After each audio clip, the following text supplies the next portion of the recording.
Hello, everybody, and happy new comic book day. Welcome to another episode of That's Comical. As always, I am Steve, your friendly neighborhood lawn gnome, and I am so excited for today's episode because it is going to be another Topics 3 video, but we're going to be talking about the topic that everybody who loves comic books and comic book movies has been talking about for the last month. So, are we a little bit late to the party? Not necessarily, because the party should continue no matter what.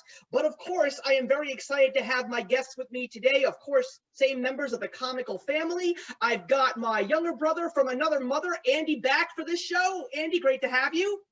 Hey, Steve. Hey, Cammy. It's fun to be here. And of course, I am excited to introduce the final member of the That's Comical team, but you already know who she is because she shows up on this channel so much. It's my almost twin sister from another mister, Cammy. How you doing, Cammy? Good, Steve. Hi, Andy. Great to be here. I'm really excited about this topic and can't wait to get started. Yeah, I am so excited about this because the best part about this panel is we have two people who are true seasoned people who have read comic books for so many years. I mean, we've said this repetitively, but I still think talking about it is the greatest thing ever.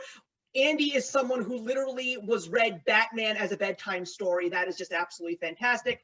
But Cammy, while she is still very fresh to the comic book scene, she has been like the fastest player of catch up that I have ever experienced. I've never seen someone get so invested so fast until my brother-in-law started reading comics just this past week. So I'm just glad to see that Cammy is just having so much fun with reading these amazing stories.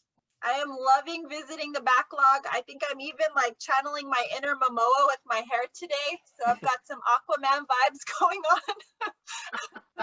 But no, honestly, this has been the coolest journey because, you know, being a fan of the comic book scene for so long, diving into like real comics, you know, we've talked about this before, Steve, but just to kind of give the audience a little bit, I didn't grow up around comic book stores. So, you know, I always had the animation, the cartoons, the friends were very much involved in it, but I didn't have the access to comic book stores until I was much older. So diving into this as an adult gives me such a huge appreciation for things that I was already familiar with, but having such a blast. I did not realize comics were so cool. Yeah, and the funny thing is my brother-in-law just said the exact same thing to me just before the weekend started. He never knew how awesome comic books are. And I think that that is something that a lot of people, especially the people who choose to go into the world of the actual comic book source material after getting exposed to things like the animated shows and the live action shows and the movies, of course, you know, the people that really want to dive deeper into the origins of these characters, they just get so blown away by what they find. But more importantly, I also want to give Cammy her official welcome to the That's Comical team. I mean, Cammy and I have been great YouTube colleagues for so many years, and Cammy, of course, is really helping me personally shape my channel for the new chapter that I'm traveling down. So Cammy, of course, with Andy being present, and you also being very good friends with Shay and April and also getting introduced to Daniel, we just want to say to you officially, welcome to the That's Comical team. We are so happy to have you as part of this family. Thank you. I'm proud to be here, and I know this is going to be one of the coolest journeys of my adult life, so I am really excited to be a part of this team. All right, so of course we're going to be talking about the movie that is the talk of the town, and it is still very much the talk of the town in hashtag form, but I think it's about time that we really go into depths and talk about Zack Snyder's Justice League, the famous or infamous Snyder Cut that everybody knew existed some strange, miraculous way after the theatrical release in 2017. So the best place to start in regards to this brand new release of this film, which is now available on HBO Max and apparently will be showing up on Blu-ray and DVD in the end of May, we've got to really start at the beginning. We have to figure out, how did we get to this point?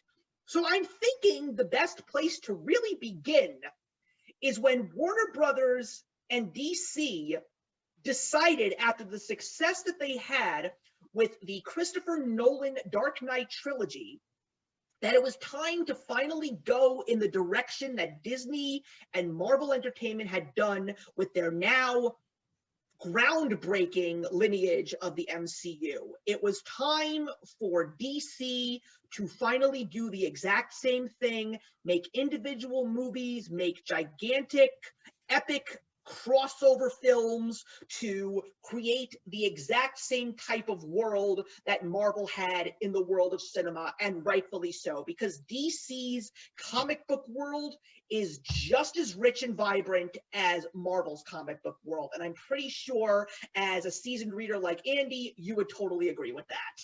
Yeah, no, I mean, look, DC obviously has just as rich, if not more, deep a history to draw on than Marvel does. So it makes complete sense that after they saw the success of the Marvel Cinematic Universe, they would want to do the same thing with their properties. They've had a very different level of success, and I think they made several mistakes with how they've done it, which we can talk about if we'd like. But I mean, definitely the source material is there, and there's absolutely no debate about that. As a preview for where I stand on most of this, I just think that the way that they have used the IP and the way they rolled out the cinematic universe was not the best conceived, but certainly has a fantastic history and lineage to draw from. Absolutely. And of course, I think that all goes to the point where Warner Brothers and DC Entertainment decides, let's do this, but who is going to be the one that is going to bring this to the global film goer? And they choose a name that is not universally loved. But when it comes to people who just truly love comics, this is a man that moviegoers who are also big comic book readers praise to no end. And I got to be honest with you all, I am one of them. And that, of course, is Zack Snyder. Zack Snyder, I was introduced to with two, at least in my opinion, two of the greatest comic book films ever made. And that was 300, starring Gerard Butler, and Watchmen, because I know that even though there are some differences for cinematic value, especially when it comes to the film Watchmen and the ultimate cut, which includes the animated Tales of the Black Freighter woven in, just like that story is woven into the Watchmen story in the graphic novel from Alan Moore, I didn't ever see a more perfect piece of comic book cinema that was so true and so accurate, basically page for page, you know? And love it or hate it, I don't think anyone can truly deny the fact that when it comes to a true adaptation to the source material, I don't think you can find a more accurate depiction. So for Watchmen, I definitely agree. I mean, to the extent that there are literally frames in that film that you can hold up next to the comic, and they have been recreated in a one-to-one way. It's basically like he understood that the best way to tell this, given the like blocky staccato nature of how Watchmen was told, was to do it as a series of tableau scenes. It takes itself very seriously because Watchmen is a very serious, very gritty comic. And Zack Snyder takes that same sensibility to Justice League and to Man of Steel and to Batman versus Superman. Does it work as well in those three films? I don't think so. But, you know, to the extent that the guy is a comic fan and understands comics, for sure. Well, I think the 4:3 ratio was super cool to me because it kind of gave, you know, what Andy's saying or alluding to in that it gave you the comic book feel. But what I do appreciate what Snyder was able to do, I guess where I disagree with Andy, is he gave the darkness back to DC. DC is very dark, and I think that a lot of times people fail to realize how dark DC. There's so much emotion behind those comics and behind the characters. A lot of the characters are going through a great deal of pain, and I think, you know, and I'll get into that a little bit more as we get into talking about this particular cut. But starting with the Man of Steel and working my way through the DC catalog, which was really important to me to watch it in its intended way, I really got the feel that not only is Snyder a huge comic book fan, but he was really dedicated to the characters themselves in highlighting their pain and their grief and their backstory, bringing it to a way where he could integrate these characters in such a way that they worked flawlessly, regardless where he put them in the DC universe. And for me, as a comic book fan and an appreciator of bringing the art to life, I think he did it flawlessly. And of course, we'll critique it individually because we all have different tastes. We all want something different when we read something and it comes to screen. I mean, this goes for any book to movie adaptation. You can always critique something. Something could have been done better or differently, or a different maybe actor could have been used. But I think the core of Snyder's vision is spot on for the future of DC and its universe. And I gotta be honest, I know that one of the things that people were saying, especially even when Man of Steel first came out, and quite frankly, outside of Justice League, I think that Man of Steel is Zack Snyder's best DCEU film.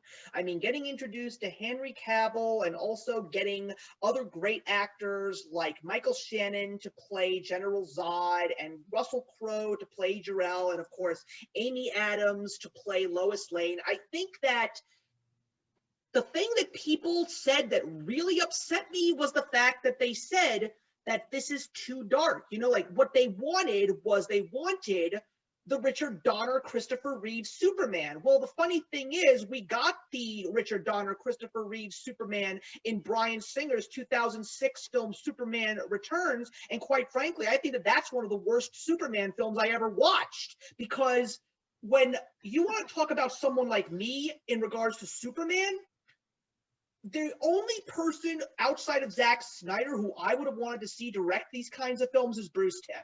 Because Bruce Timm brings the comic book feel to everything that he has done in the animation department. I mean, when people ask me, what's your favorite Batman film?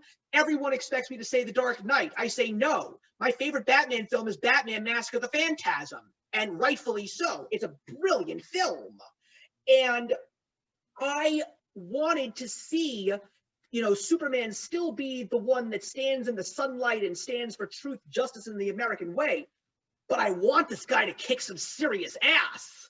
And I want him to actually be a fearful guy and be a fearless guy and throw a punch.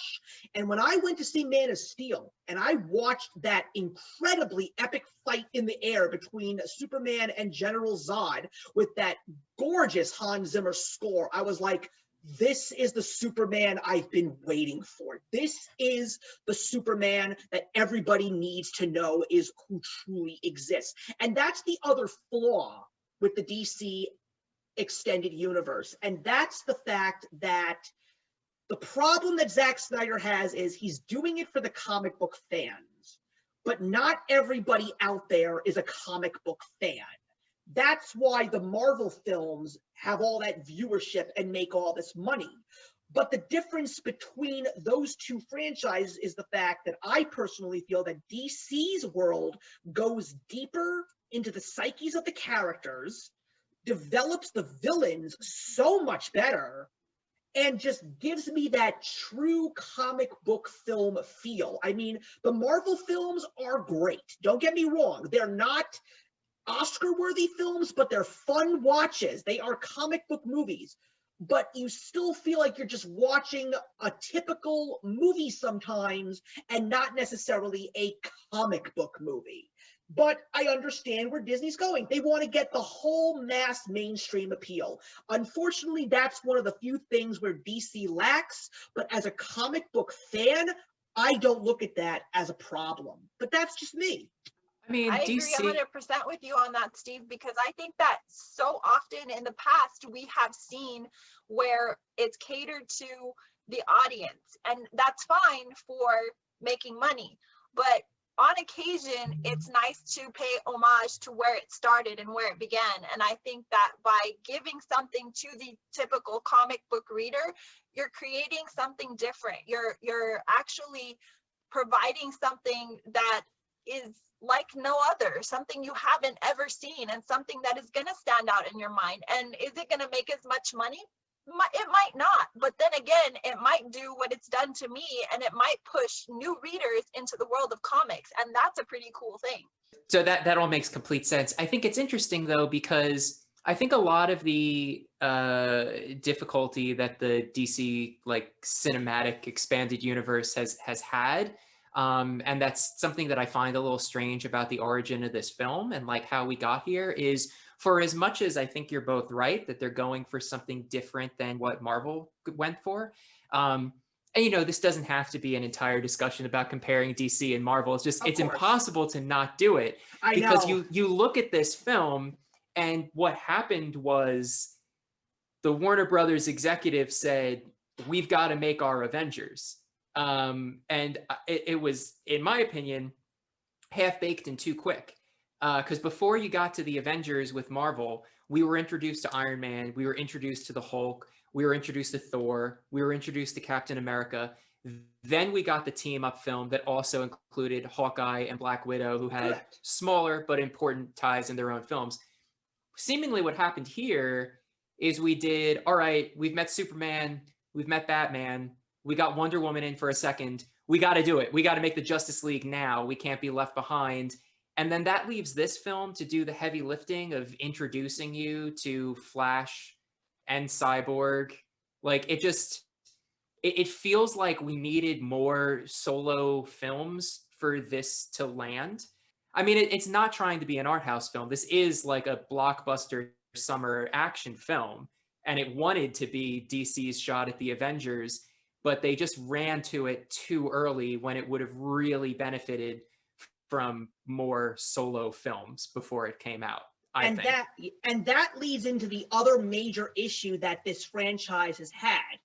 Unlike the MCU, they gave Kevin Feige the reins and they said, run with it. Nobody interfered.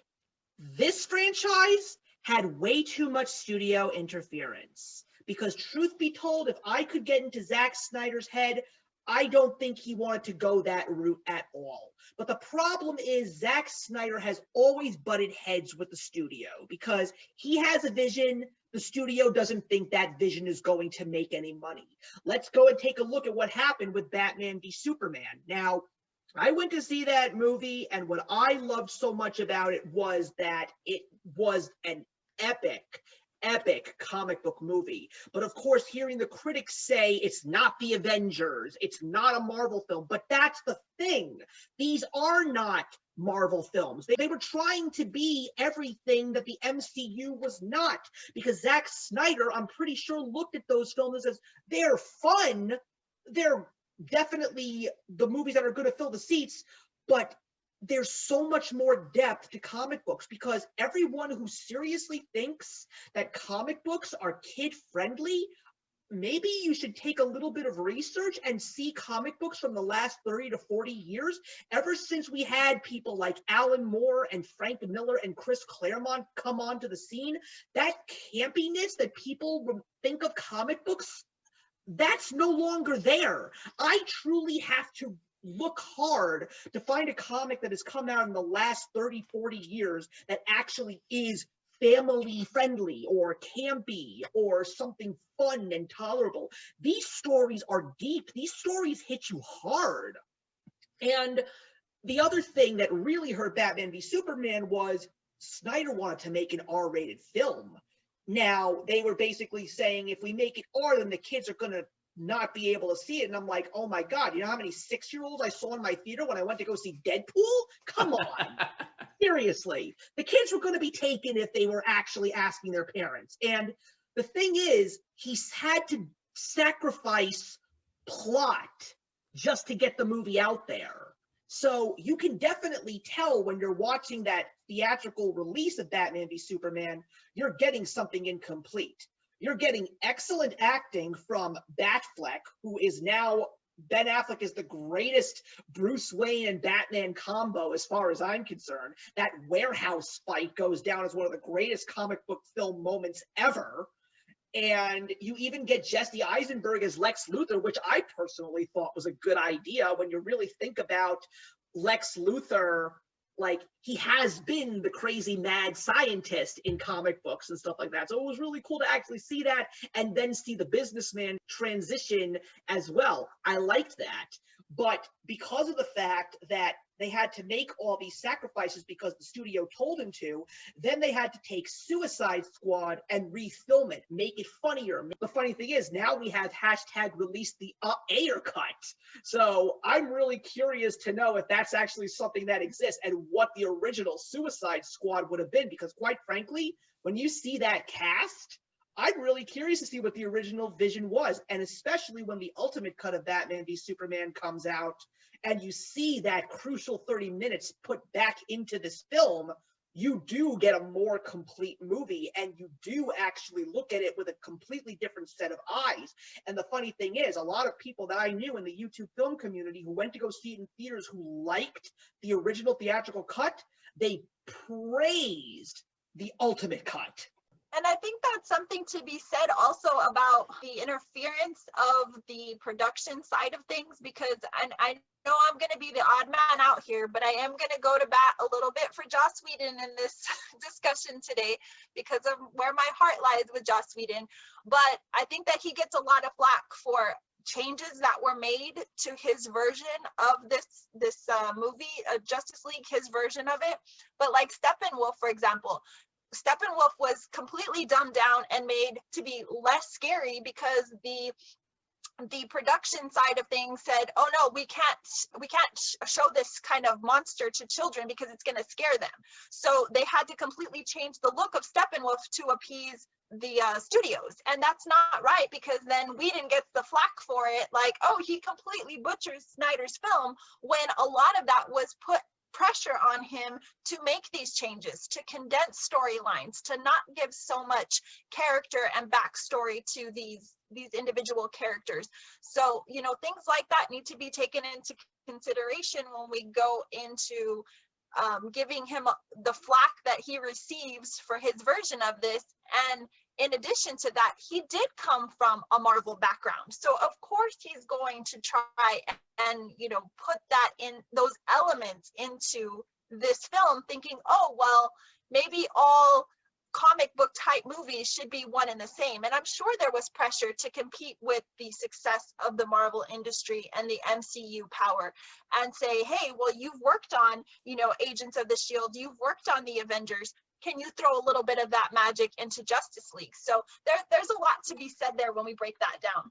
Yeah, I actually am going to let you know. And of course, we also got Patty Jenkinson's Wonder Woman right in between those two. And I love that movie. I think that that's one of the best films in the DCEU. I think that Patty Jenkins really made it her own, really gave Gal Gadot the chance to shine, as well as still trying to make it feel as if it is part of this cinematic universe. And of course, you know, the direction that it went in, to a certain degree, some people can say that it doesn't work, and some people say that it could work to a certain degree, but very slightly certain it can work, because Batman v Superman basically let you know there's more heroes out there, and they were already saying we're going to unite them because we seriously think that something is going to be threatening us that we cannot take care of just as individual heroes. And look, I went to see Justice League, Whedon's cut, and look, it was another crazy circumstance, because we have to remember that the Snyder family dealt with a very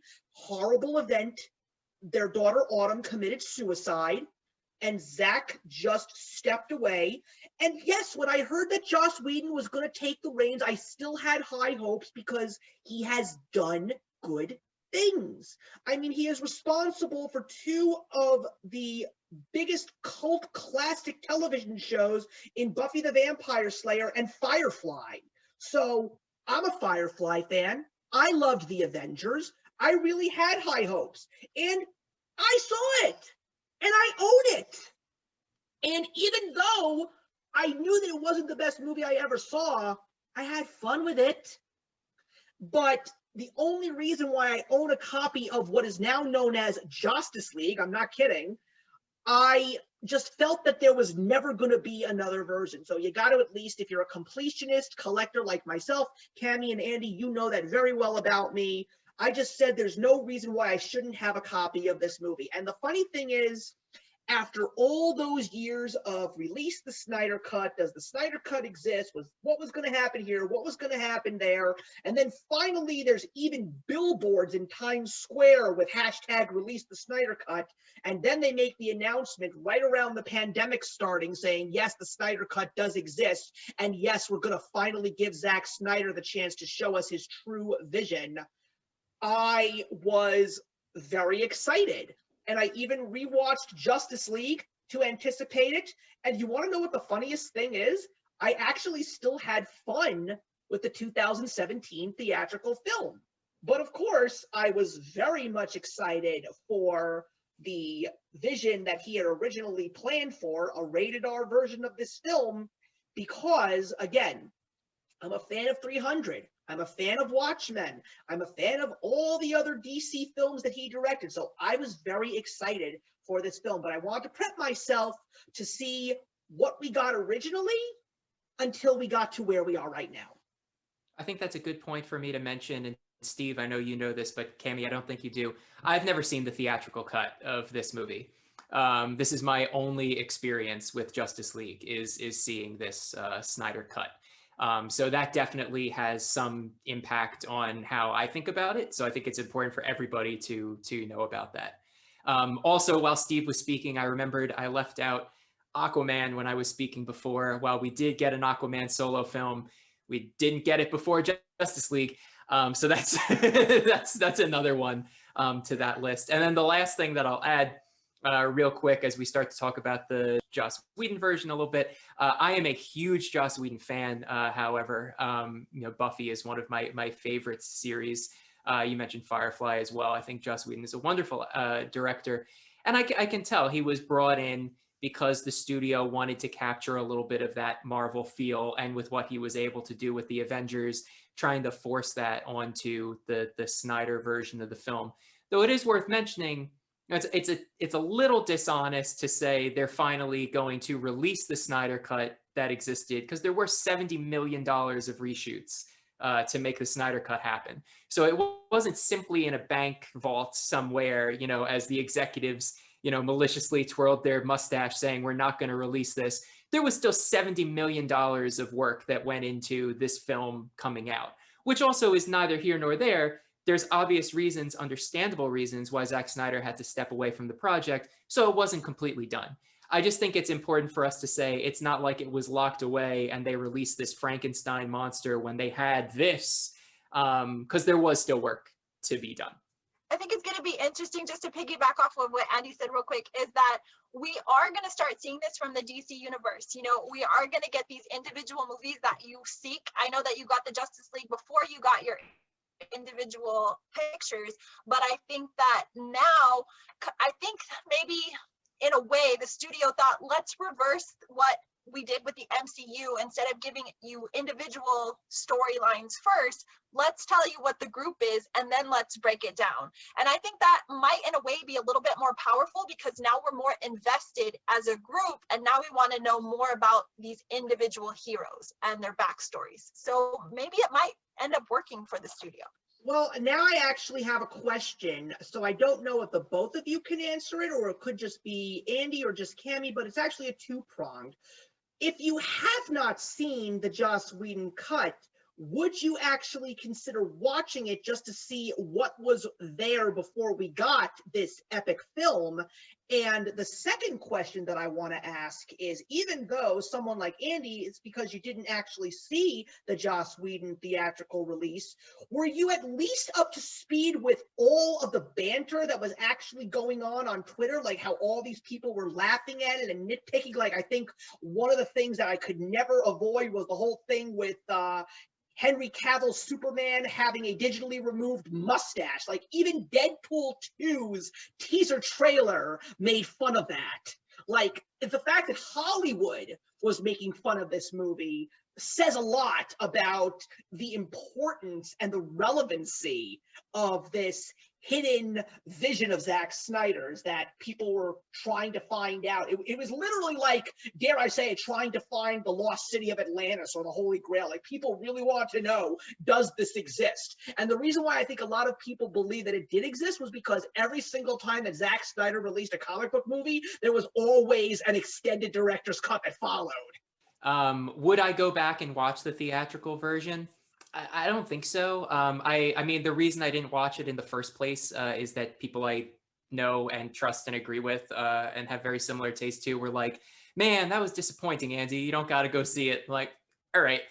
And now I've seen this version, which has, less studio interference. So I have my thoughts on this one. The theatrical version is just apparently a cut up with some additional reshot scenes version of this. Just not going to go there. Anyway, and then the second part, yeah, definitely. I was aware of the whole conversation around it. And I think that when, as I alluded to before, that I think it's just important to put in context, the movie wasn't done and sitting in a vault somewhere, that there were $70 million worth of reshoots. I do think that HBO Max kind of dishonestly played into the hunger of what some fans were saying by being like, yes, we're going to release it. Clearly, the reason it didn't come out like a month later was then they had to go, oh, crap, we've got a year to do these reshoots and add in the post-production of these new scenes. So yeah, I was aware of the conversation, but I think HBO willingly, and Warner Brothers too, willingly kind of leaned into a dishonest version of what they were working with.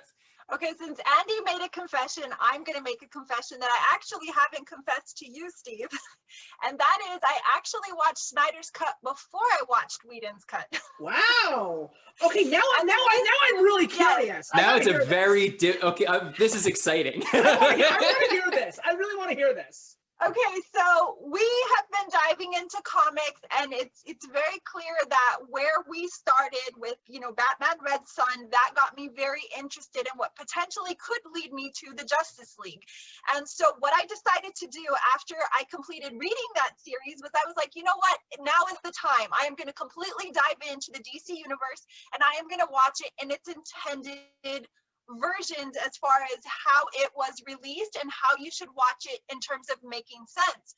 So I started with Man of Steel because I had never seen that. I'll be honest, never saw it. I watched Batman versus Superman quite a few times, but to me, it left me very confused. I was like, there's got to be more to this story. And then I was like, oh, Man of Steel is also Snyder. So maybe if I watch that, then it'll make sense. And it completely did. It totally opened my eyes to all of the things that I quite didn't understand in, Batman versus Superman. And then I was like, well, if I continue on in this, I'm going to have to watch the 2017 Justice League before. And then I was like, no, wait, where I'm at, this one's coming out. Let me do this first, because I almost feel that because of the hype and the buzz and how everybody said how horrible it was, it might end up ruining it for me. So I thought, well, I'm just going to go with the creme de la creme, watch that first, and then I'll go backwards and see. And it actually worked out quite well. I was able to kind of just get the all-encompassing dark feel of it. And I think that when I watched Whedon's version of it, I was able to easily pull out the comedic side of things. I could very easily define what he added, what he changed, the character dynamics, the difference in their personalities, their interactions with each other. And there was a lot more of a lighter feel to Whedon's version. It was very comedic. There was a few scenes that I was like, that was kind of cheesy. And I probably wouldn't have had that feeling had I watched it in the order that I should have. But because I did Snyder's full 4 hours and 2 minutes first, I think that it allowed me to really critique the film. I felt like a film critic going in, and I had my popcorn there with my notebook and my pen. I was like, oh, this is just juicy. And I knew that this conversation was coming up, and I don't know, for some reason I think that I got more out of both films by doing it that way. And I'm happy to say I've completely completed the entire DC catalog thus far, and I am graciously anticipating Suicide Squad in a much different way now. And I think that we could possibly see a Suicide Squad version from Snyder if the studio chooses to work with him and he chooses to work with the studio in that capacity again. And I think it would be one hell of a film. But you It still, makes me sad that we don't have someone that's only seen the Joss Whedon version, because then we would have every permutation of experiences with Justice League well, represented on this call. okay, but I still didn't get the answer that I wanted from you, Cammy. Did you or did you not like the Joss Whedon film? I just want to know. Right. Oh, sorry, I completely missed the question. I'm all over here with my little, story. Sorry, guys. I got excited there for a second. That's okay. I was excited too. That was fun. In all truth and honesty, Steve, as much as I adore Joss Whedon and what he's done for television and film, I can honestly say no, I was not a fan of his film after enduring Snyder's Cut. I think that for me, watching Snyder's vision from top to bottom, starting with Man of Steel and working my way through to the Justice League, Joss Whedon's version was too light and airy and comedic. It completely took away from the vision that Snyder gave us that started off with. So it was almost kind of a slap in the face to comic book readers and fans of the Justice League, in my opinion, because it was just too gimmicky and too quirky. And I don't appreciate it as much as I do Snyder's Cut. Okay, so with that being said, it is now officially time to start talking about Zack Snyder's Justice League. So I'm just going to go around the room and just first get the overall thoughts on the film, and then we're going to get into some more of the details. We'll start with myself.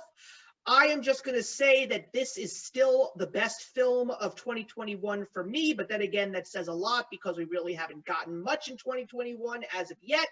But this is a 4-star out of 4-star movie for me. At 4 hours and 2 minutes long, I have seen this movie 3 times already, and I want to see it a 4th time and a 5th time, because one of the few things I love about this movie is, yes, it's 4 hours long, but my God, it feels like it's only 2.5 hours because it just moves at a great pace. I love this Zack Snyder's vision of the film, and I will stand by that before we get into any more details. Andy, you. So I'm not here to rain on anybody's parade. I'm really interested to hear what you guys have to say about the movie. I didn't really like it. It was okay. At its best, I thought it was good, not great.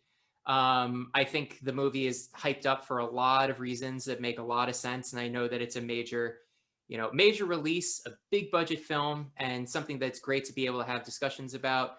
But it just wasn't really my cup of tea. I think it could have been dramatically shorter. I think it was ill-conceived from the get-go. And kind of to borrow a metaphor that Red Letter Media used about Shazam, which I love, the Marvel films, a lot of them, they tend to be like a cake, where it's like the cake is the serious stuff and there's kind of like the humor frosting. Mm-hmm. And Shazam went the other route, where it's like the cake is the humor and it's got a little bit of a serious frosting. My take on Justice League was that it wanted to be a serious film, and in doing so, it decided it didn't want any heart or any humor, and it's just ended up, for me, feeling bland. There was melodrama to it that didn't land because it didn't feel like there was heart behind those scenes. It just didn't work for me, and I it just is what it is. But again, not here to rain on anybody's parade. I'd love to hear what you, especially Steve, like it. Cammy, I don't actually know what you're about to say right now, but that's my take on the film. Well, and I can certainly see where Andy's coming from, and I definitely feel that heaviness to this film. I disagree with him in terms of the length of it, because I think the length was very important. However, I think that, and I hate to use the term piggybacking all the time, but I'm picking your brain here, Andy, because you're extremely educated when it comes to comics, and I can listen to you for hours. Honestly, you're just one of the most fascinating people I've ever heard discuss comics, because the way your mind works, it's like watching a beautiful, colorful clock. It's his dad's fault. It is. But I did pay Cammy to say those nice things, obviously.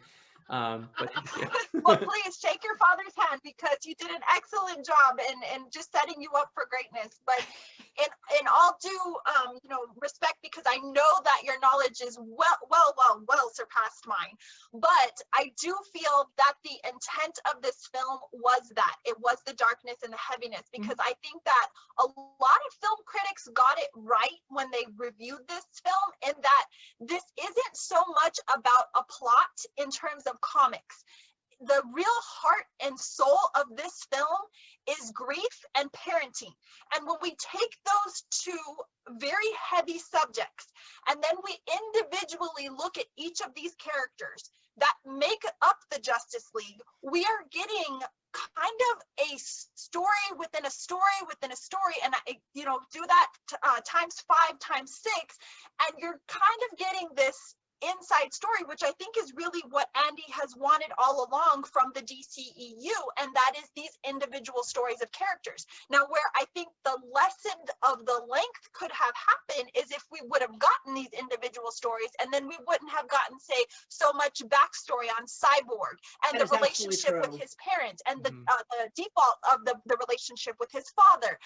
And you see this so much, and I think that's why the overall length of the movie is so long, because you are getting these inside stories to these characters.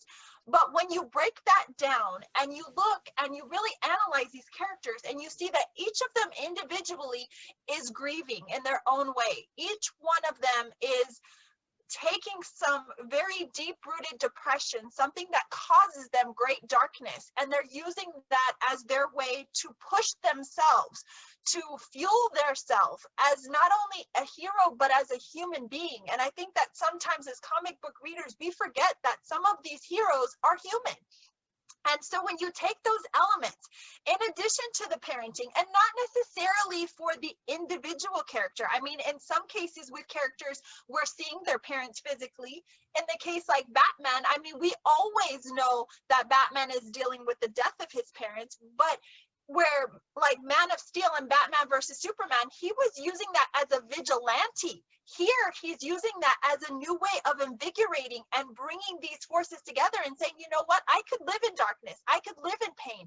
But he has like this new restored faith that he shares with Alfred and says, you know what, I'm doing it wrong. I need to gather the forces, and I am stronger with these people than I am ever going to be on my own 2 feet. And you just kind of go down and you break through these characters. So I think really the meat and potatoes of this film is that individual storyline that we get from each of these characters, but how beautifully it all intermingles and just kind of has that core value, which is grief and parenting. And I think it's such a beautiful thing, and for that I commend him.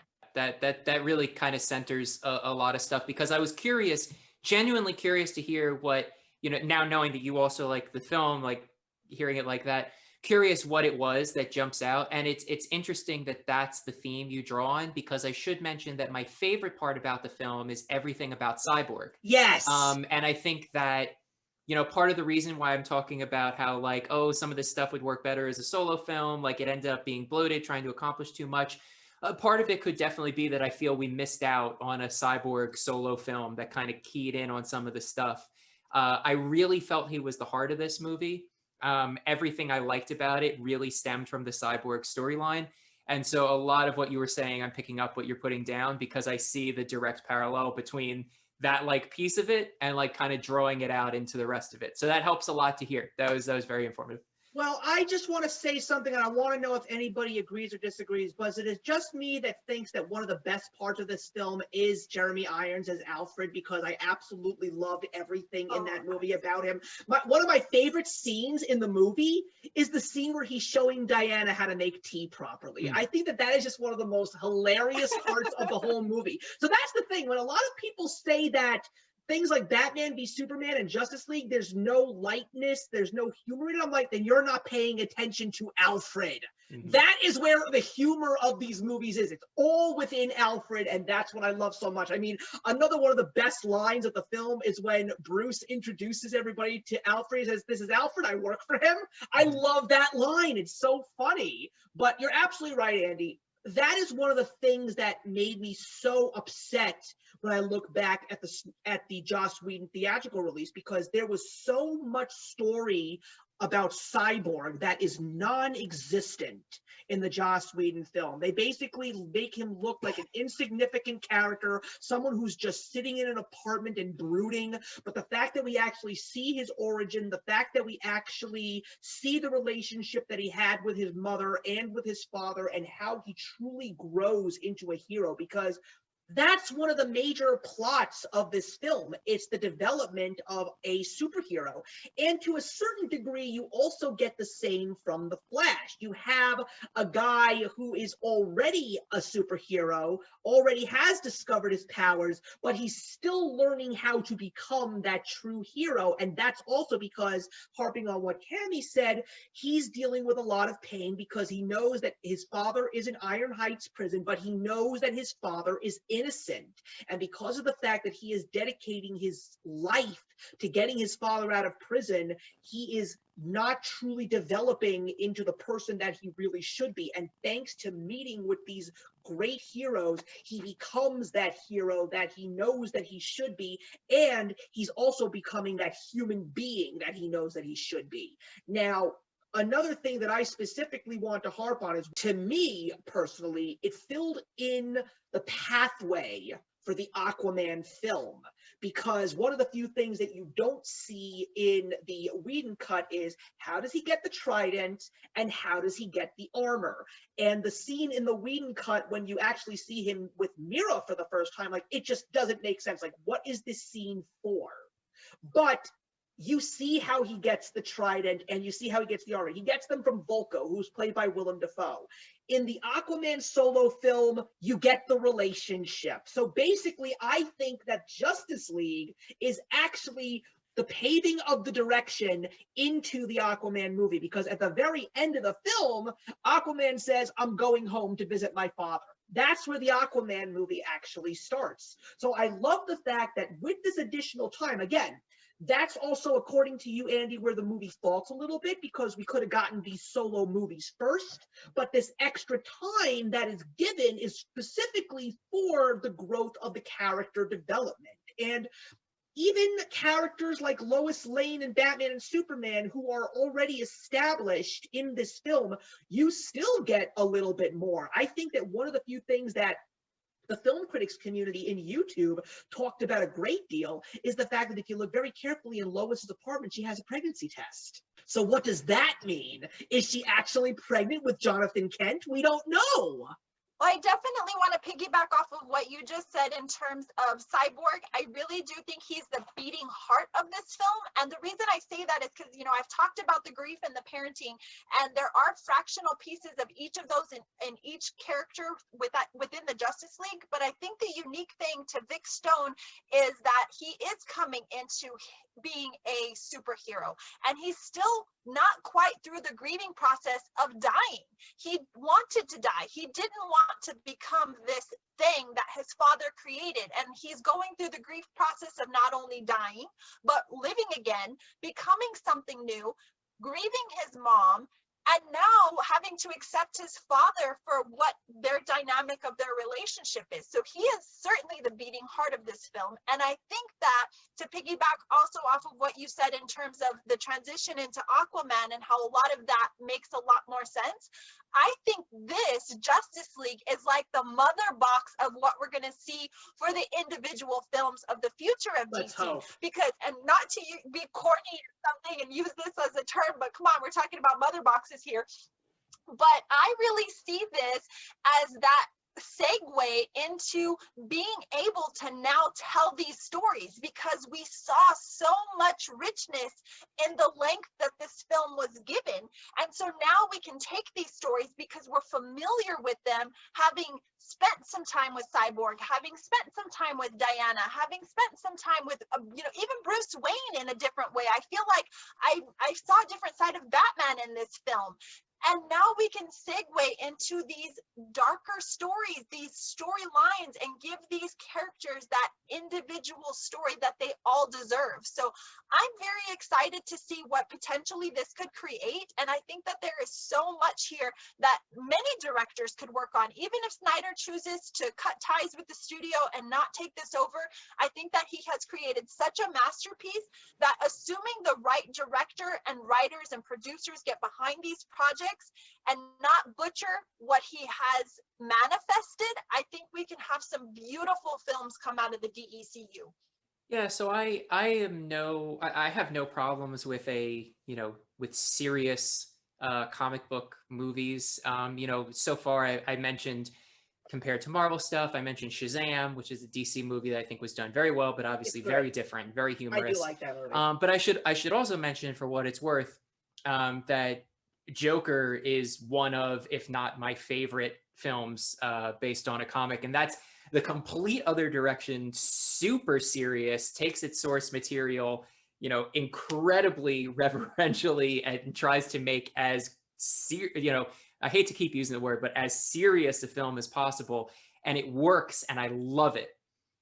But something about this movie didn't work for me, and I think that I would hesitate to say that I didn't like that it was serious.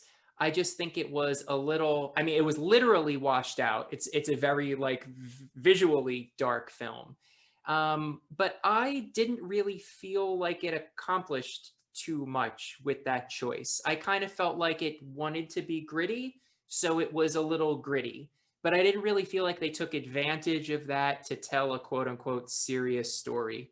I'd be remiss not to mention that, outside of some of the choices with tone, I think it would be a bad lesson to learn from this film that it means comic movies should be 4 hours long. Regardless of how you think the time was used, I just personally don't like that. So I hope that doesn't go. I watched this movie over the course of 3 days. I watched chapters 1 and 2, chapters 3 and 4, chapter 5, 6, and the epilogue, which is its own thing. But there were some choices about the movie I didn't love. We started talking about the mother boxes. That just felt very added MacGuffin to me, something to search to drive forward the plot. I felt like the motivation to move forward in the story was just a little contrived. And while I really liked what happened with the origin of Cyborg, which is why I keep going back to saying Cyborg is my favorite part of this. I felt like that made sense, the finding of himself, the understanding the powers, the relating to his father, that storyline I all completely followed. But then the macro storyline of Darkseid is coming felt very Darkseid is coming because Darkseid is coming and there's boxes. So it didn't work. It didn't work for me. And it felt kind of like the studio at some point was, we got to make our Avengers, time for Justice League. Here are your Infinity Stone MacGuffins. That's kind of just how it felt to me when I was watching this. Something, now that you're saying what you're saying, I actually am going to agree in regards to the concept of the mother boxes. Because you're absolutely right. And let me just say this, if you didn't think they made sense in the Zack Snyder version, they made less sense in the Joss Whedon version. I just want you to understand that. And that's actually what I want to go into next. I want to talk about the whole bringing in of Apocalypse, because if you want to go epic in regards to a DC film involving the Justice League, you go with Kirby's Fourth World. You have to. It's the only way to do that. Just before moving forward, I just again want to go back to what Andy was saying about the darkness. Again, I think that is intentional. I think that really is focusing on the character's grief process, because if you look at the movie, we don't even see the re-entrance of Superman until at least a third of the film is complete. And so we are seeing these different forms of grief, and in essence, to me anyway, just watching the film unfold, we go from something very, very dark, and you kind of start to get a lighter contrast of the darkness as you go through the film. So it's kind of like we're working through the grief process. And I think that it's kind of twofold, because Snyder was also in a grieving process. So I think there's some beauty to that darkness. And I think that also with the character plots, I think that in some way DC was also setting us up for some future films. We are going to be getting a Flash film for sure. So I think that, you know, getting some of that insight to him, and the beginning of part 3, where we get that very slow motion version of Flash, is so epic and romantic to me. I have never seen something broken down in just fractional seconds like that. And I will never forget that part of the movie. To me, that's one of my standout favorites. And I think that was very important for the movie, because we are going to be seeing that same actress, Clemens, for Iris West's character in the Flash film. So I think to have that romantic moment between those characters was absolutely spot on. And then even something as minuscule that some people may have missed, where the sidekick character to Salias Stone's character, Stone obviously passes at the end of the film, but he has that counterpart in Ryan Choi, and he will be appearing, rumor has it, in the Atom film, which is coming also from because he is the Atom. Oh, he is the Atom. Okay, see, sorry, newbie here, newbie here. Don't shoot the messenger. No. Let me just let you know, the original Atom is a character named Ray Palmer, but Ryan Choi is another Atom. So he is also the Atom. So yeah, I'm glad you brought that up. I'm very glad you brought that up, by the way. I think these Easter eggs were intentional. I think, again, it appeals to the comic book reader. I think it appeals to the film fan. And I just think it gave us these just little bites, these little nibbles that we want to see more of, that we want to see these worlds unfold. We're looking forward to now seeing what DC is going to give us as fans. So, you know, although the darkness didn't work for Andy, it worked so well for me. But then again, I'm a dark person anyway, so maybe I'm just, you know, in my inner black heart here. But I just think it did so much justice, maybe that was lack of a better term, but to this film. I should reiterate that that's the reading that I think makes sense, and I totally understand where you're coming from. And I think that vision of it and that take on it is the one that this works for. And it was that, and you already mentioned it, the grief theming. It really is that kind of sells it. It didn't land for me, but I respect that and totally understand what you're saying. Yeah, I just wanted to reiterate that. Yeah, and I want to add to what Cammie just said in regards to little nibbles of things to come, because yes, there were a lot of really great things throughout the movie that I wish we could see more in the future. I mean, obviously, the one thing that I really want to see join this extended universe is Green Lantern. We got the mention of the Lanterns, and we even saw a Green Lantern in the film, which was great. But of course, we didn't see any of the human Green Lanterns, but we also did get Martian Manhunter, who is a great character. I personally think that Bruce Timm gave me a real exposure to this character in the animated series of Justice League. So that's a character that I also want to see more of. But that's just a little bit of what we could receive. But also, it is the whole theme of Apocalypse that I got the most excited for, because the one thing that I did know was that when Justice League was coming out, even before the whole thing with Joss Whedon, we all knew that in Zack Snyder's vision, Darkseid was going to be the big baddie. The fact that they started it off with Steppenwolf kind of excited me, because of the fact that if you watch Superman the animated series and you watch the first episodes where Darkseid and Superman first meet, it is Steppenwolf who hunts Superman down first. So the fact that they actually bring Steppenwolf into the film, the one that is going to get Darkseid to Earth, because again, like Andy says, you're right, the mother boxes are the MacGuffins. It's the anti-life equation that really is what's going to drive Darkseid if they decide to continue on these stories. So the mother boxes, I think, were the MacGuffin and a segue into the main reason why Darkseid wants to come to Earth now. But I just appreciated the fact that we got a villain with no purpose and no serious significance, not even something that was threatening in Joss Whedon's version, and to see the way that he battles the Amazons and to see the way that he battles Superman at the end of the movie, but also seeing that he had his own mission. The fact that he was trying to redeem himself in Darkseid's eyes, and the fact that we also got to see Desaad, and the fact that we actually got to see Darkseid. And my God, you want to talk about a menacing villain? Let me tell you something. that guy, the way that he was depicted in this movie, I think Thanos would pee his pants. I know a lot of people who never read these comic books before. I noticed her.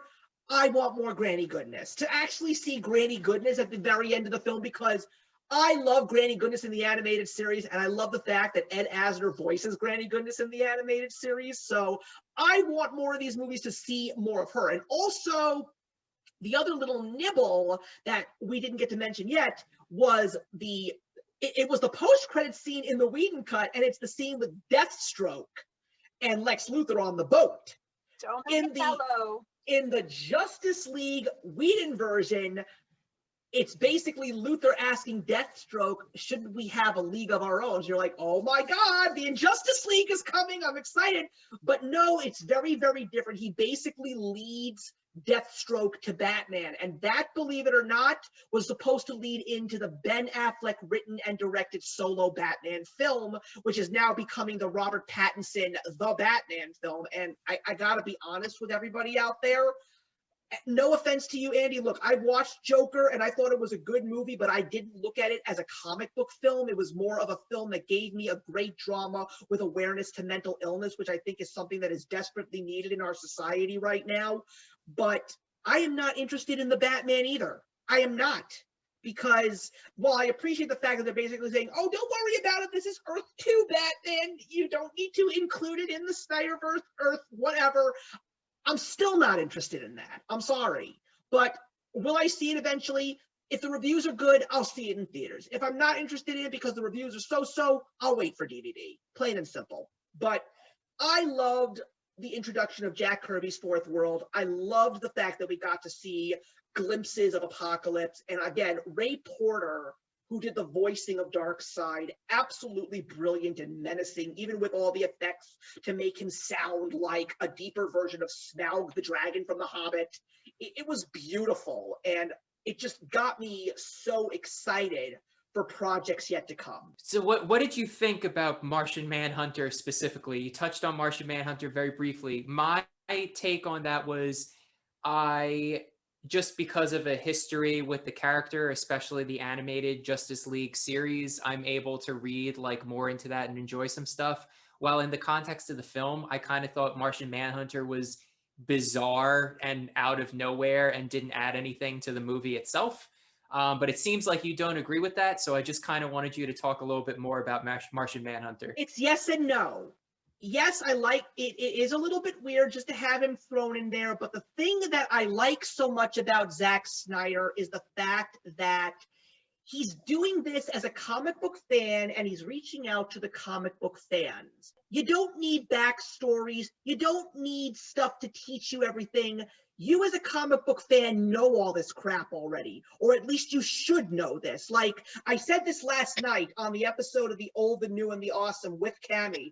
We talked about the fact that there were some people that watched Man of Steel and then watched Batman v Superman and had no idea that Lois and Clark got together and couldn't understand how that happened. I'm like, where the hell have you been for the last 80 years? Like, you need to know this stuff. That's what I like so much about Zack Snyder. He expects you to know this. You're supposed to know that there's one singular Martian, the last of his kind, walking all over Earth as different people. As a matter of fact, he actually is in Man of Steel. You got to rewatch that to recognize that. He's there. But yes, it was cool to actually see him come at the very end because he's basically saying, I've been watching you, and I want to join your fight because I think this is something that has to be done. The only thing that they should have done better was the last line of the movie should have been, many call me the Martian Manhunter, but my friends call me J'onn J'onzz. I agree with that completely. I think that would have just added so much more. But I like the fact that he was already there and he was watching everything. He's like Utao from the Marvel Universe, the Watcher, the supernatural being that just watches everything. It's the same thing like Cammie said with Ryan Choi. Like, he's there. He's already, we're supposed to know who he is. It's the reason that one of my favorite scenes in Batman v Superman is when Batman is in the Batcave and he looks at an old Robin suit that has the words "ha ha" spray painted all over the suit. Like, An average moviegoer is not going to know that, but a comic book fan is going to want to jump up and cheer because they're going to say to Zack Snyder, "Thank you so much for paying tribute to Death in the Family." I did squeal when I saw that. No, but another thing I wanted to add, because I completely agree with everything that Steve just said in terms of the Martian Manhunter, because I feel that we didn't need a lot. We didn't need a lot of explanation. If you know, you know. But I think where it did kind of fit into the storyline is that last scene where Wonder Woman and Batman are there with Alfred in that room, that extended room that they're going to redesign, and they were talking about more room at the table. So we kind of know that having seen his presence, there's more to come. So let's talk about that epilogue, because let's just say, if you want to talk about, and I'm going to actually take a couple of words from Cammie's mouth, piggybacking on what Cammie said, let's talk about a couple of those little nibbles that we got through that epilogue outside of talking about seeing the Martian Manhunter wanting to join the fight with Darkseid, because that was something that was alluded to in Batman v Superman, but we got a little bit more of this. And something that I actually learned was what exactly the mission was that they were on in the epilogue. They were basically on the mission to get Flash to the cosmic treadmill so he could go back in time and warn Bruce. Oh. Okay. I didn't actually know about that, but apparently that's the actual thing. And obviously, let's be honest, there were gaps left open because this was supposed to be a 2-film story. There was going to be another film as part of this. So clearly Zack Snyder did have a long-term vision. Apparently it was even supposed to be a part 3. But let's talk about that epilogue. I mean, I definitely want Andy to go first because this is the Batman and Joker fanboy right here, bigger than me, and I want to know what he thought about seeing Jared Leto coming back as the Joker. I hated it. Really? I love Jared Leto. I don't like Jared Leto's Joker. I thought the epilogue was like the easiest 20 minutes they could have cut from this film. I thought the film ended just fine on a hero shot. We would have been good. It's interesting to hear you say that about the cosmic treadmill. I'd love to know if that's something that was dropped in interviews afterwards, or if I missed something that was said, like my volume kicked out or something. But I thought the epilogue was like, we're having Bruce experience a flash forward because we filmed a little bit of the next movie and wanted to show it, since this is probably our chance to do it. It felt out of sync with the rest of the movie. I didn't fully understand why we were seeing it. That's a little bit of an explanation. Since they were doing reshoots anyway, I'm confused why we didn't hear that in the movie. And yeah, it was a scene that hinges on, did you like getting the chance in Justice League to be able to see Batman interact with Joker, even though Joker wasn't in the movie? I didn't in particularly, since it felt like it didn't really mesh with the rest of the film. And also I have the additional bias of, I'm just not a fan of Jared Leto's Joker, even though, as I said, I'm a fan of Jared Leto.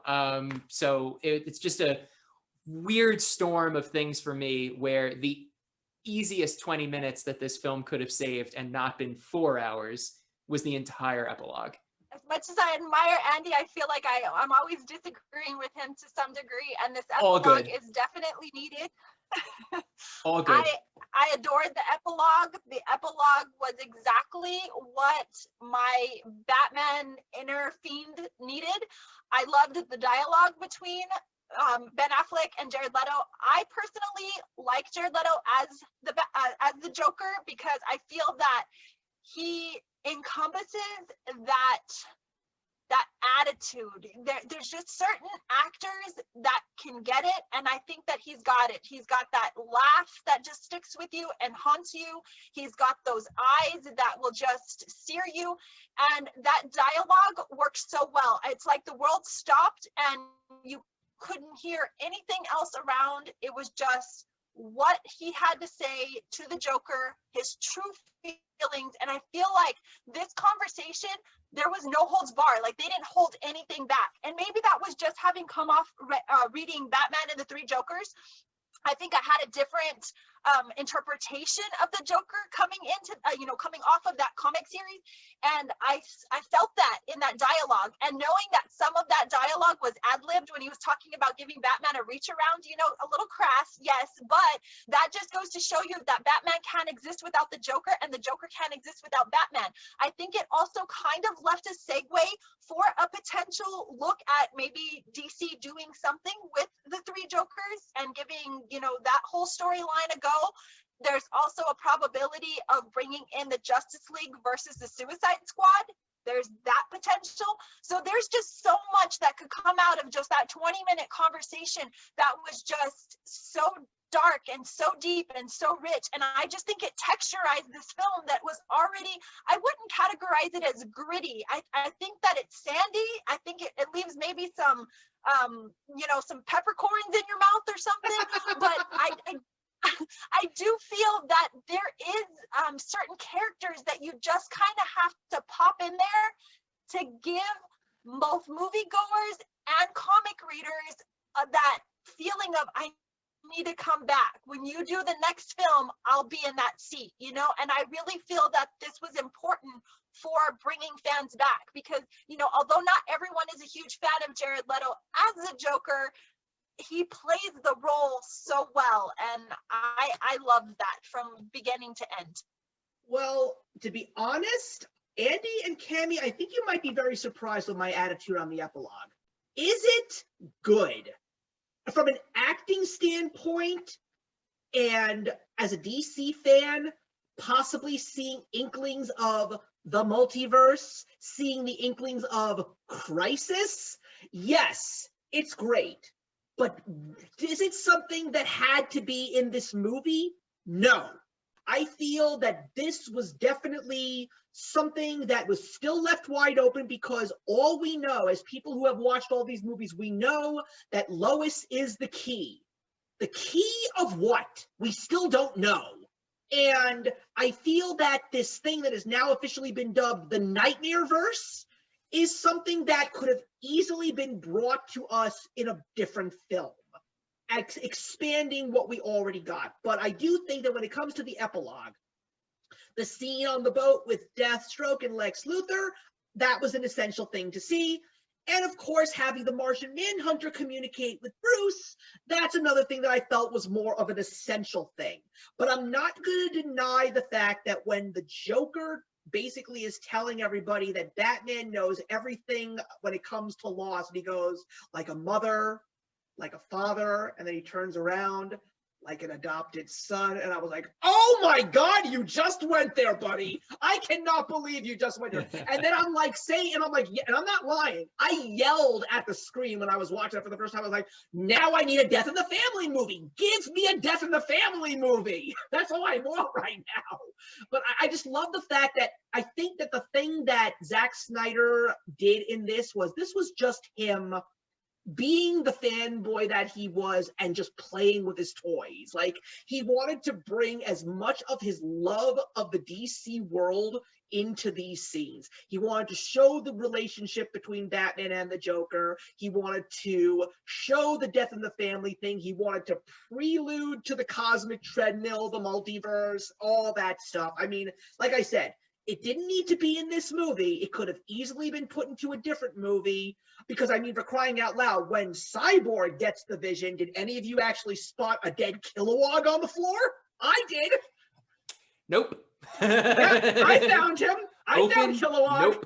Nope. Basically, another little nugget over there, basically saying to everybody, yes, I would love to see Green Lantern in this universe too, but that's my attitude. This was Zack Snyder playing with his toys and just having a grand old time. Yeah, all that makes sense. I want to add that, I started off by saying I don't want to rain on anybody's parade.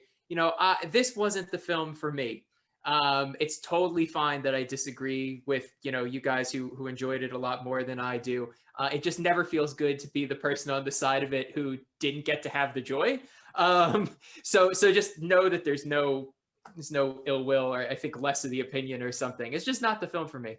That's all really interesting to hear. It's interesting looking at the epilogue in that, for as much as I don't think it needed to be in this movie and I did not like it, it is kind of cool how many plot lines it means they could be going with. I mean, obviously there was the clear statement, death in the family happened, so we could do that story at some point.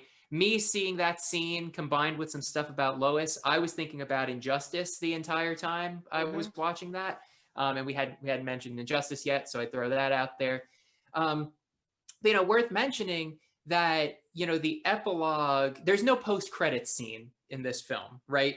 But the content of that flash forward or whatever the hell that was, felt very much like what we have in the comic movie world started to think of as a post-credit scene.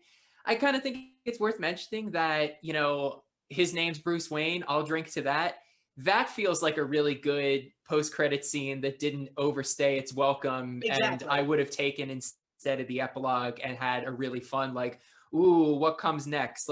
The epilogue was so dense and so much more content, so much more that, again, in fairness, I just don't think we need. But drawing it all back, Lex Luthor and Deathstroke on the boat there at the end, that felt like a nice little cherry on top scene to me. I could have been satisfied with an ending / epilogue that's pretty much exclusively that. Figured it was worth mentioning because I hadn't commented on that scene, and I thought that was well done. That was very well done. I liked it. And that's exactly how Joss Whedon's ends. That's what we get.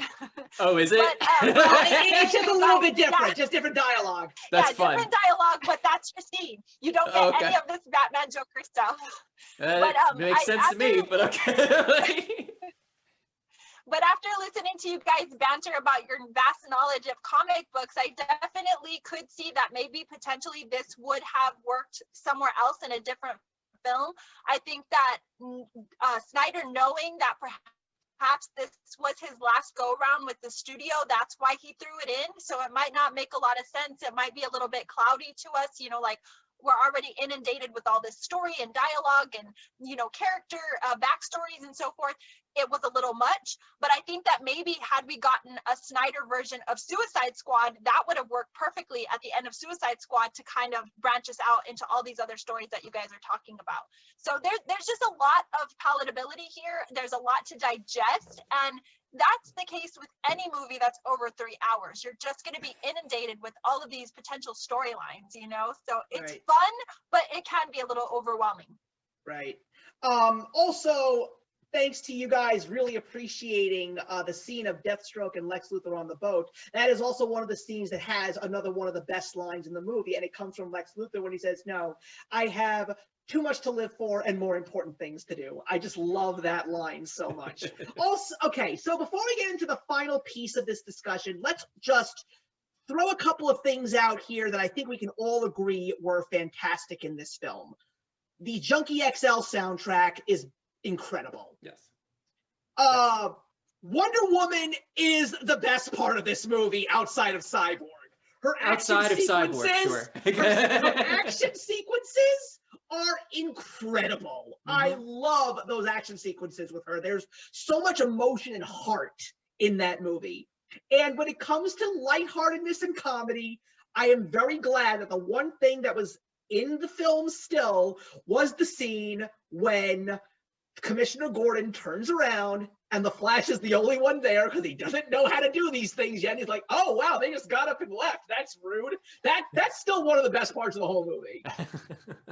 It also made me want more J.K. Simmons as Commissioner Gordon. He is great. He was a great choice to be Commissioner Gordon. So now we get to the last part of this discussion, and that is, where do we go from here? Because it seems like the fandom wants things to go in one direction, but the studio, and by studio I mean the film department and not necessarily the true higher-ups of Warner Brothers / AT&T, want to go in a different direction. Because you're looking on Twitter right now, and my God, I haven't seen a battle this intense since The Last Jedi got released in theaters. But we're getting restore the Snyderverse, we're getting release the Ayer cut, And we're even getting release a solo Deathstroke movie, and we're even like saying release Ben Affleck's Batman film. Like, the fans are screaming for this atmosphere, for this world to continue, because after seeing this epic, again, Andy, there's a lot of people who feel the way that you do, and there's no shame in saying that, but because of the fact that it really felt like this was going to be Zack Snyder's last hurrah, he just threw it all out there on the table. Whereas if he was actually going to be given the potential to continue, maybe he would have scaled this movie back a little bit. But the thing was, nobody knew. And right now, the way that it looks is that they don't want to continue in this direction. And I'm just going to be flat out honest with everyone out there, and as well as my two co-hosts here. I personally think that's a mistake. But even my attitude is, if they actually tapped Zack Snyder and said, we want you to continue this, if he actually said, after all the shit that you made me go through, I'm going to say no and I'm just going to walk away, I was going to say kudos to you, sir. You don't need to take this from them. But look, I love this world. I love the way that these characters have been established through Zack Snyder. And yes, I want more of this, because I just feel these are the kinds of comic book movies that I would love and look at them more so than just comic book movies. I would look at these as pieces of art because, again, the Marvel Cinematic Universe films are great watches. They're great movies, but they are very, very tame. They don't push those barriers. Comic books in the last 35, 40 years have pushed barriers. For crying out loud, Joker has ripped his face off and stapled it back to his face.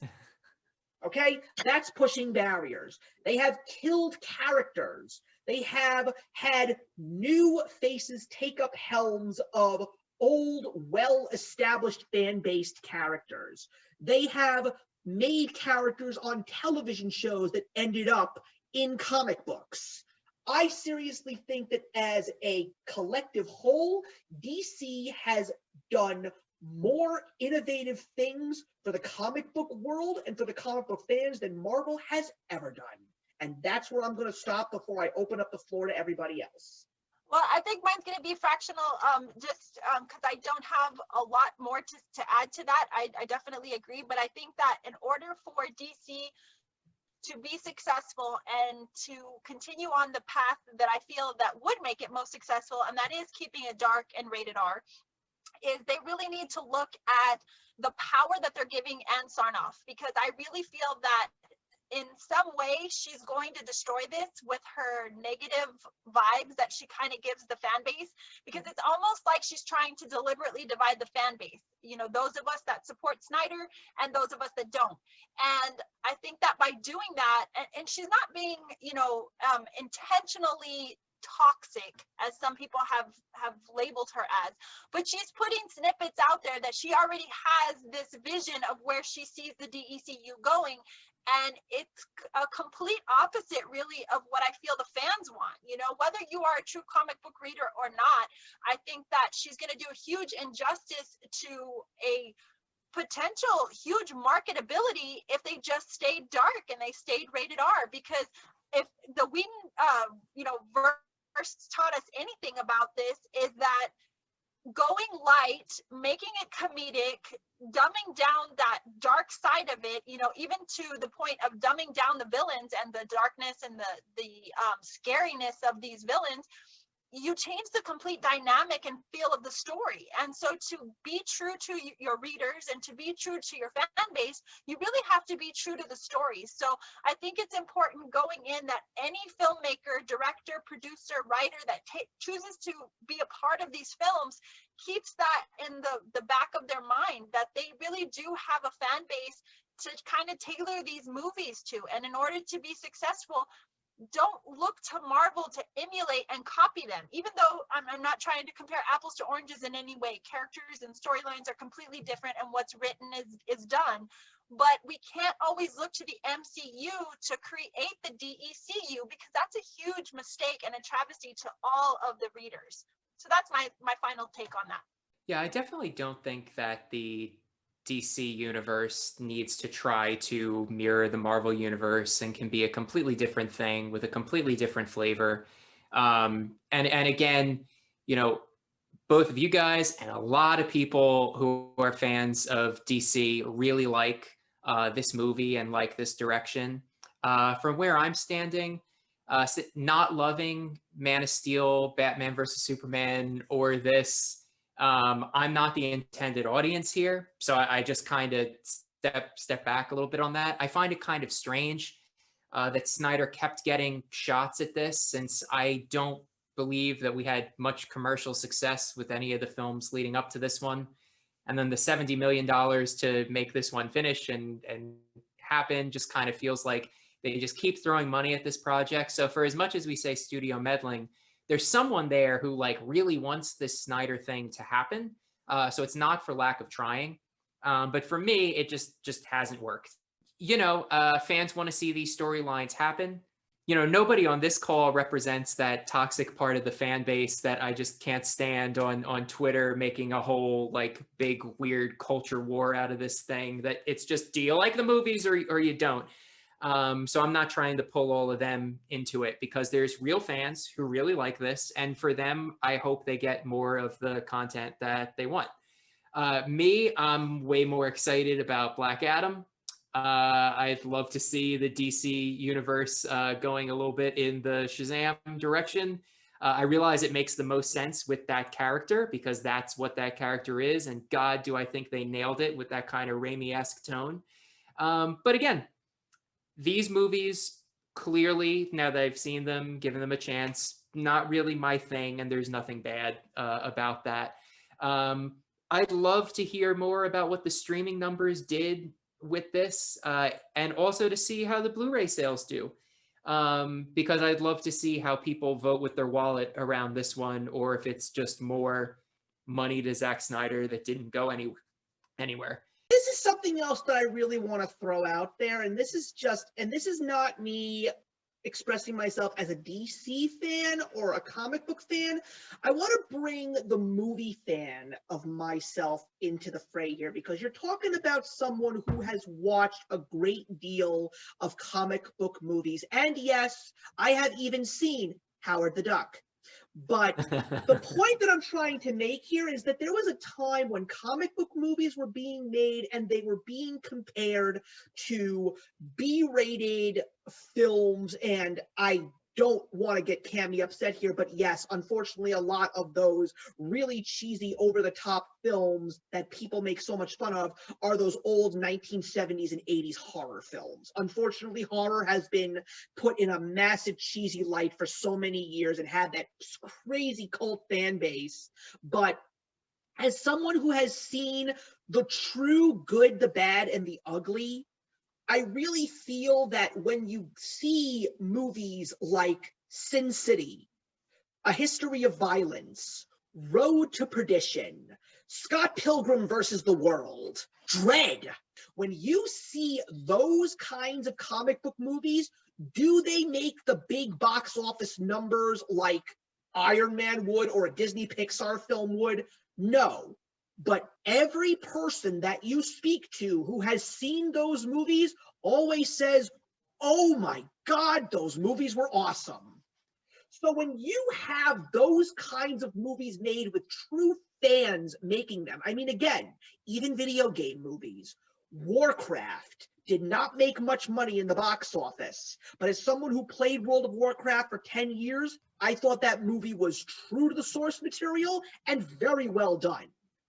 That's what it is. Unfortunately, sometimes it seems that the movies that are truly made for the fans by fans, they're not going to make those big box office numbers for the studios, but they're going to get a following.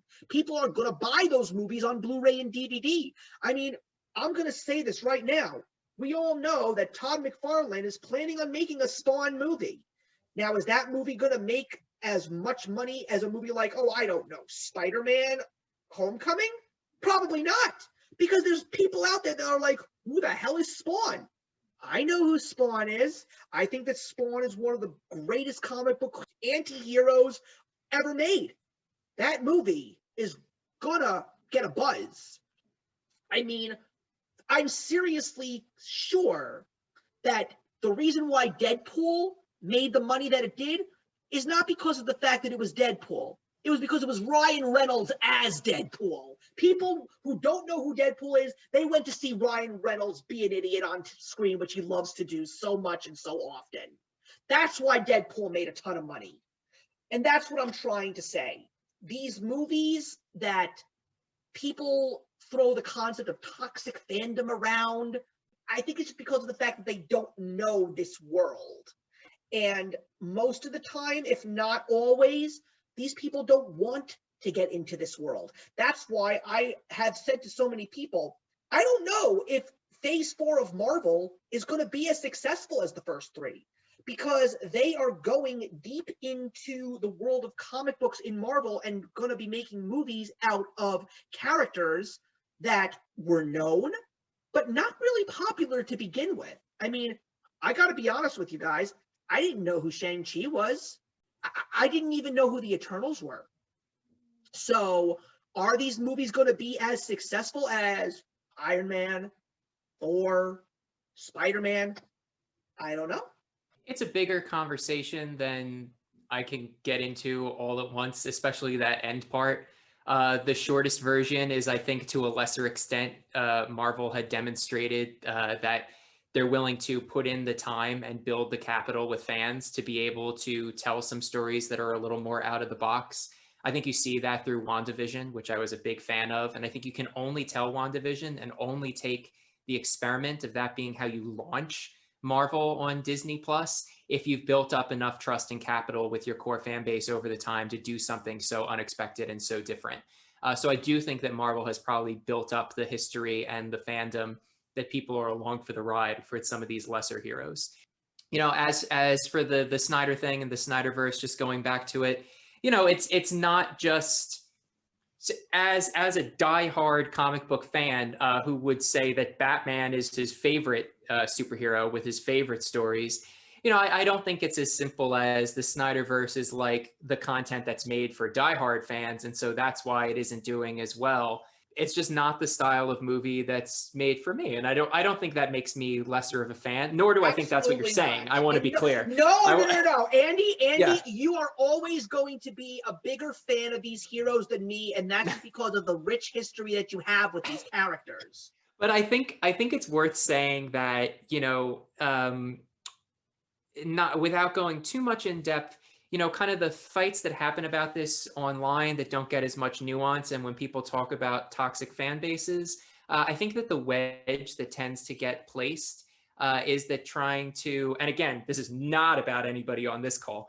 The wedge that tries to get placed is that people who fall on my side of it, where it's not bringing me joy, it's like, this isn't being made for you, like, stop getting in on our fun, where it's like the people who are having a hateful reaction to it are the ones that should have the wedge placed between them, especially when it gets to the point where people are speaking poorly about the actors or people engaged in the project. I mean, this is not about DC and Snyder. Like, fandom as a whole has to have a reckoning with, you know, its side of it that's like making death threats towards actors who like are in a movie that they don't like. Yeah. And I think it's just like important to respect our fandom and our history enough to point out that that's going on and it's obviously wrong.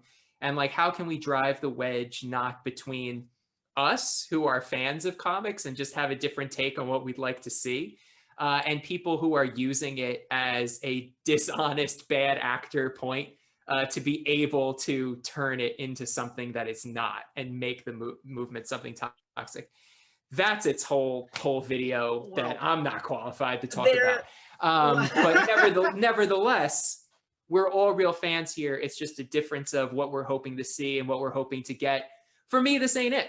And you know, it's that simple. Unfortunately, the fact that fan is really short for fanatic says a lot about the culture that we're living in right now. Tell me about it. Yeah, that's, I think, a big Nailed it. problem, because you're absolutely right. I mean, You know my attitude about The Last Jedi, but I will Oh yeah, never tell someone that you are stupid because you never. like that movie. Nope.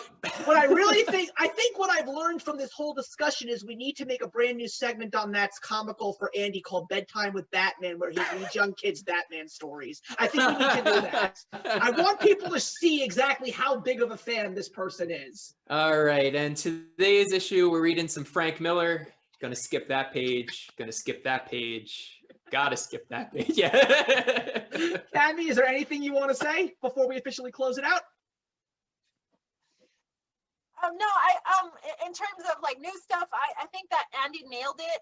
And you know, you segued it perfectly. So I'll just like lightly touch on what you said. I think what this DC universe needs is to be more open to characters that we're not as familiar with, because I think one thing that does bother me about the MCU is they hammer the same characters out time and time again. It's like, how many Iron Man stories can we have? So seeing a character like the Martian Manhunter, for example, in this movie was so epic to me. And yes, it was minuscule, but it was so important to show me there's more to this story. There's other stories we could tell.